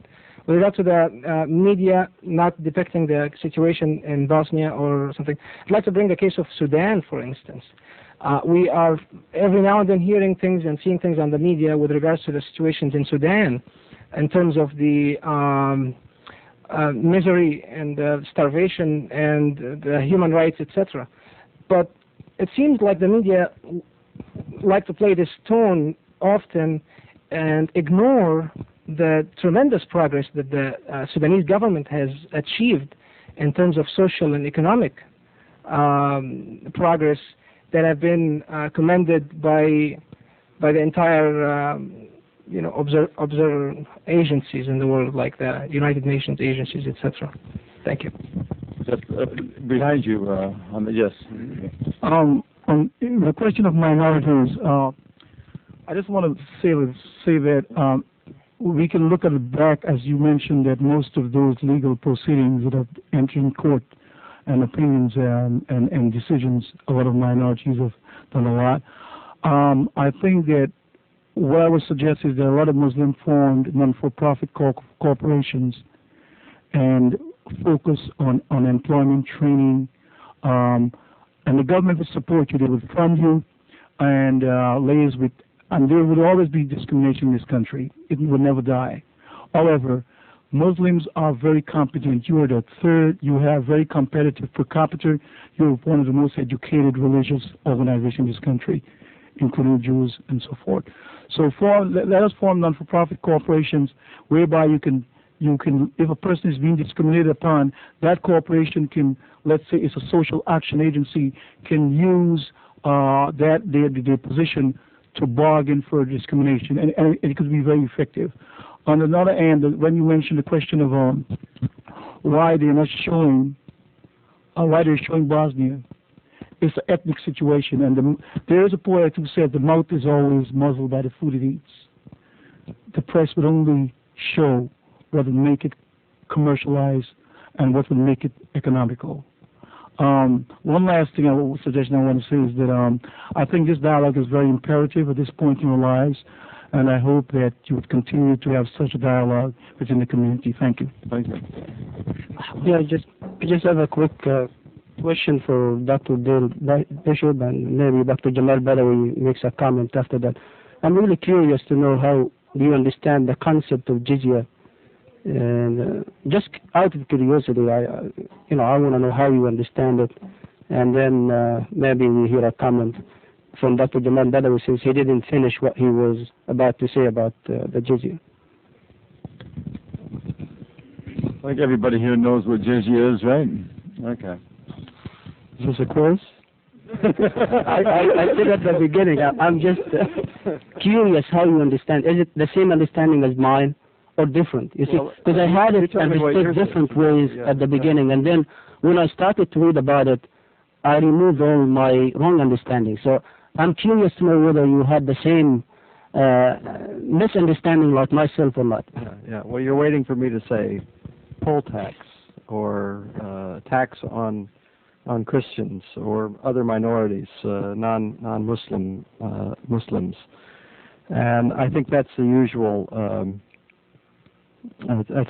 translation interpretation given, at least in the histories. I understand it that it has been interpreted by Muslims as that which is given in place of other things that minorities are not required to do, but which responsibilities are borne by the majority, such as fighting in a war, which you may not ask a non-Muslim to fight in a jihad, for example. So that this is in a kind of rough compensation for that and for other things that minorities may not be asked to do. Well, I'm glad you didn't have the same misunderstanding as mine. Mina passed. I think he passes with distinction, but just a few humble points for clarification. Well, first of all, obviously, jizya cannot be seen as punishment for people who did not accept to become Muslims. Because if it is a punishment, in fact, if they become Muslims, they will be paying more than jizya. They will be paying zakah. And as you know, zakah in Islam is approximately, depending on the source of income, but the most common one is 2.5%, not of income, but of assets, which could be quite a bit. What is intended for jizya, and why make that distinction? Why don't Christians pay it as zakah? I think this is born out of the religious sensitivity to the feeling of Christians. You cannot go to a Christian under an Islamic state and tell him pay zakah, because zakah is not just a tax. Zakah also has a worship element in it. It's one of the pillars of Islam, so it has a religious connotation to it. But in the meantime, as you have rightfully said, when you have covenanted people, number one, they enjoy all the services of the state, including what we call today the Social Security.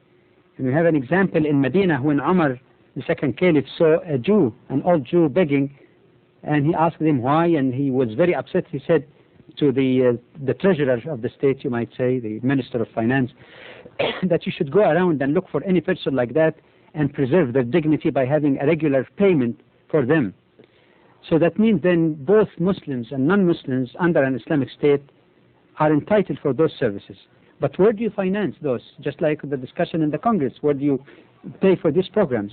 Muslims are obligated to pay the zakah, and sometimes they have to pay sadaqah, and within Islamic law, the government may impose additional taxes if it's not enough to take care of the state, and they have full right to enjoy that like Muslims.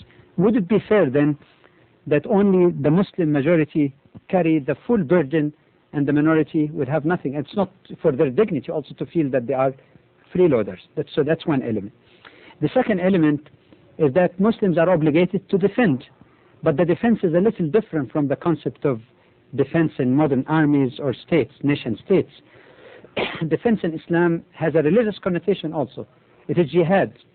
It's struggle to protect the faith and the people in that community of faith, which means that it would be embarrassing to ask a non-Muslim to put his life on the line and make him sacrifice his life for a religion that he does not believe in. However, you'll be surprised to know that there have been exceptions also in Islamic history, and that provide a basis for new jurisprudential interpretation. Number one, there have already been recorded cases like the letter by Utbah ibn Farqad to the people of Azerbaijan, that these people offered to protect the borders against any enemy attack. So he wrote to them that anyone who engaged in that, he would not have to pay the jizya for that year that he's participating in this. Number two, a very famous case, Ubaidah ibn al-Jarrah, when Muslims were in Syria, they took the jizya from Christians in Syria. And then they realized that Heraclius had collected a very huge army, and they were unsure whether they will be able to fulfill their dhimma, or the covenant contract they have with them. You know what he did? He ordered that the jizya that was collected from the Christians be returned to them. And some historians say that the Christian clergy at that time were very impressed, and they said to them, if these were the Romans who were claiming to be Christians, if these were the Romans, they would have not returned a penny to us, they would have even taken whatever is left with us, to the point that they prayed for barakah, for blessing for the Muslim army, and prayed that they would have victory over the Romans. So there is an established jurisprudential principle that jizya could also be removed if a person offers to participate in the defense, or if Muslims are unable to defend them. Furthermore, actually you'll find that the jizya amount is less than what Muslims even pay for zakah. It's even an additional consideration to the non-Muslims.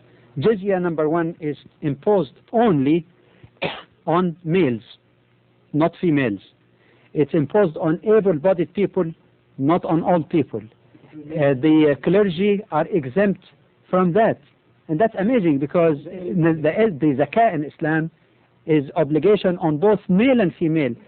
And that proves indeed that it is imposed on people who are able-bodied, so it's a matter of like substitute of participation in the defense of the country. And then there was one amazing incident.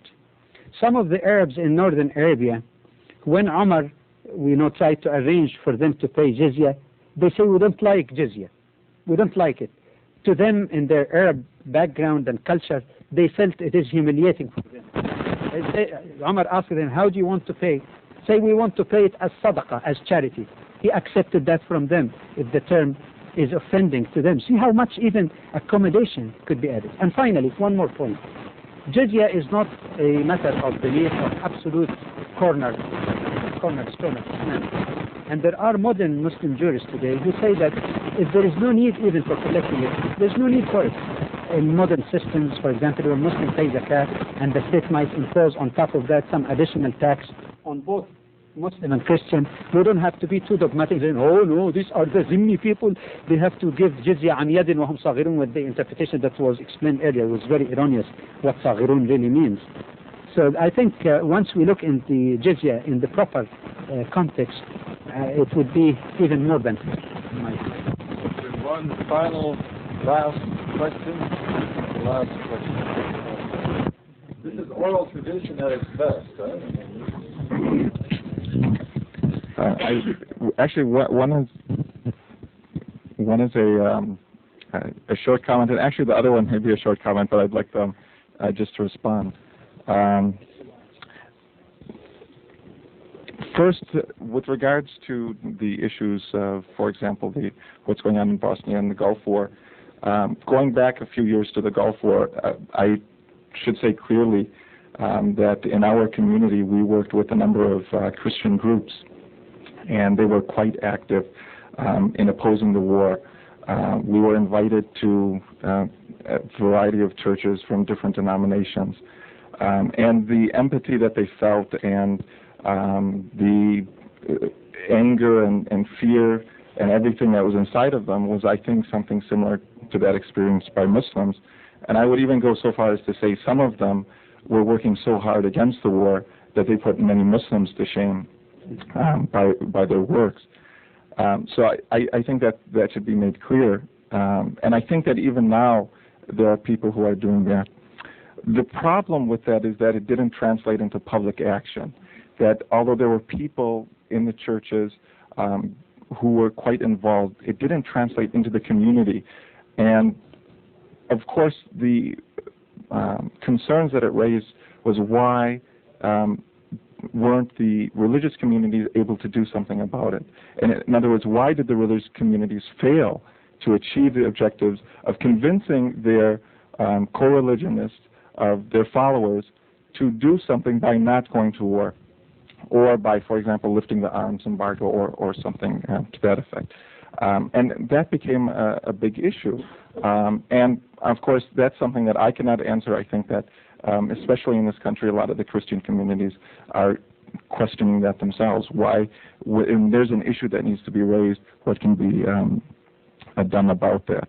And that gets to the second comment, and that's about that Christians and others, the co-religions in the United States, Christians in the Middle East,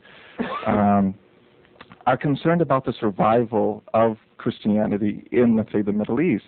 And as Muslims, I guess we find that to be a little bit strange, because Christianity has survived throughout the period of Islam. And although there are these radicals that come out with erroneous statements, still the tradition of Islam has been very tolerant. And I think that the problem of Christians and Muslims and others is not an Islamic state or anything like that, but secularism. For example, in the United States, what's causing problems for everyone is the fact that religion has been completely separated from our lives. In terms of, and it's not just in terms of the war, but in terms of, for example, birth control, in terms of teenage pregnancies, drugs. Where is the religious community, and where is their effect on the community? Why are these problems afflicting our societies when we have churches and we have different communities who can participate and who can say and do something? And I think that if you compare that to the Muslim world, where you're living under Islamic rules, Muslims are living under Islamic rules, Christians will be living under their own rules. And that is actually preserving Christianity, and it's preserving Christianity in its pristine form and not watering it down to kind of figure in with some secular laws and so on. And if you could just comment on that. I heard a question there, yes. I could also speak about Kharaj if you would like, but maybe that's another minute.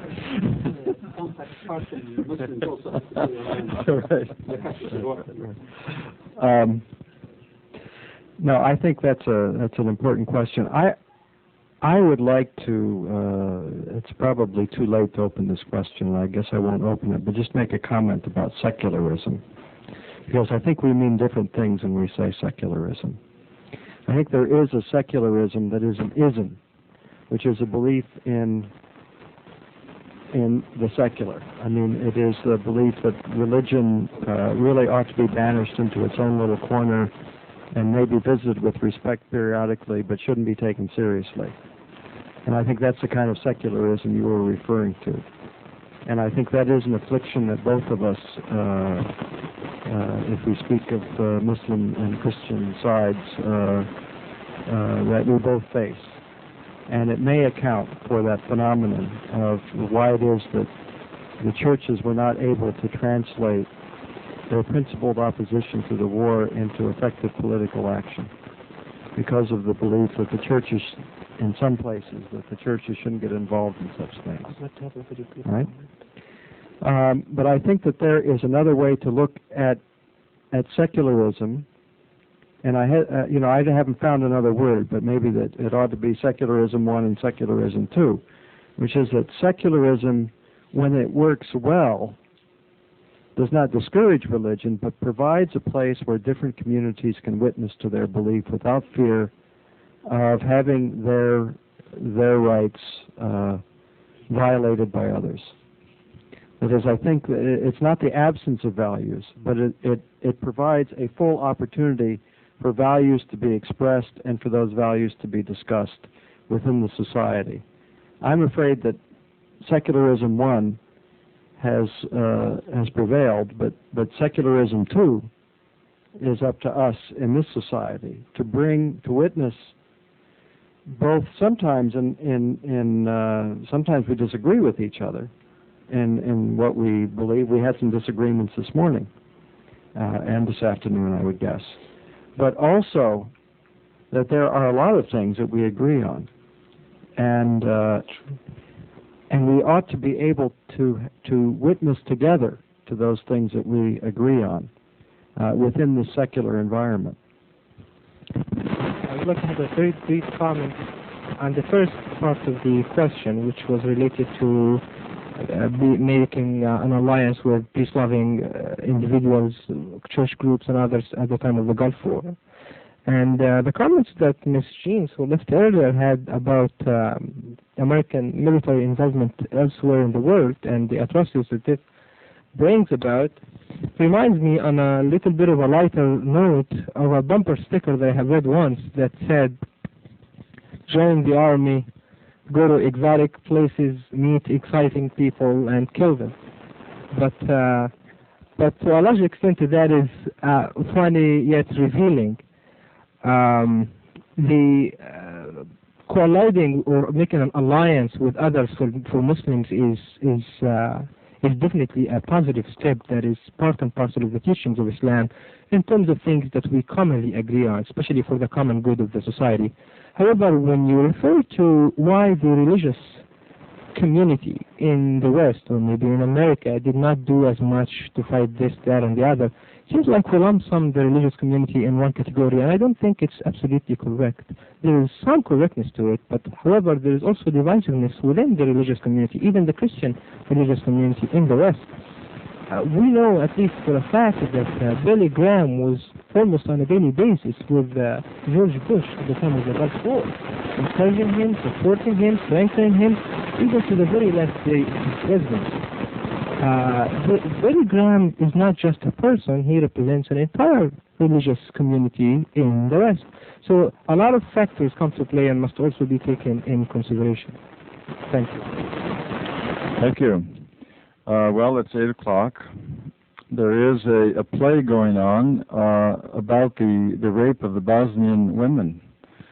Several of the students have sort of written their own play, which is a strong protest against it. So if you'd like to go to the auditorium and see the play, they would be delighted to have you. Let me just end with a comment from a rabbi of all folks. In Jeremiah, God says that the day will come when he will put his word on the hearts of people. And the student asked the rabbi, "Rabbi, why did God say on the hearts and not in the hearts?" And the rabbi said, "My son, that's so that when the heart is broken, the word of God can enter." There are many things, of course, that break the heart, that open the heart. There are other things that harden the heart, make the heart like stone, so that maybe the Word of God will never drop in. And wars can do that. Prejudice can do that. All kinds of things can harden the heart, not just against each other, but even against the Word of God. But other things can open the heart and maybe even break the heart in a good way. And I think that what we did today, and what we attempted to do anyway, and the sharing that we've done this evening, the openness, the frankness, the kind of vulnerability of each to the other, is one way of opening our hearts to each other. There's a lot of pain and it's shared. It's not just all on one side or the other. And let's hope that out of it, as our hearts open to each other a little bit, that perhaps the Word of God, however we understand it, will come in and make sometimes these hearts of stone and flint, hearts filled with bitterness, anger, frustration, all the emotions that are just represented right here in this room. Perhaps take all of them and somehow transform them into something more resembling God's will, more resembling God's mercy, more resembling God's love and grace. Thank you very much for your patience, for coming, and thank you to Hamid al-Ghazali and Muhammad Sadiq and so many others and all the participants who came and gave their time so freely, so fully, so richly. We thank you all. We have all been blessed. May you go in peace. May all of us serve the Lord. Thank you, Judge. Can I suggest something? That we respect 1 minute quiet time for the victims in Bosnia, and we pray for those who are alive in our own minds and hearts. Thank you. Okay, let's stand. Let's do that, yes. If we could.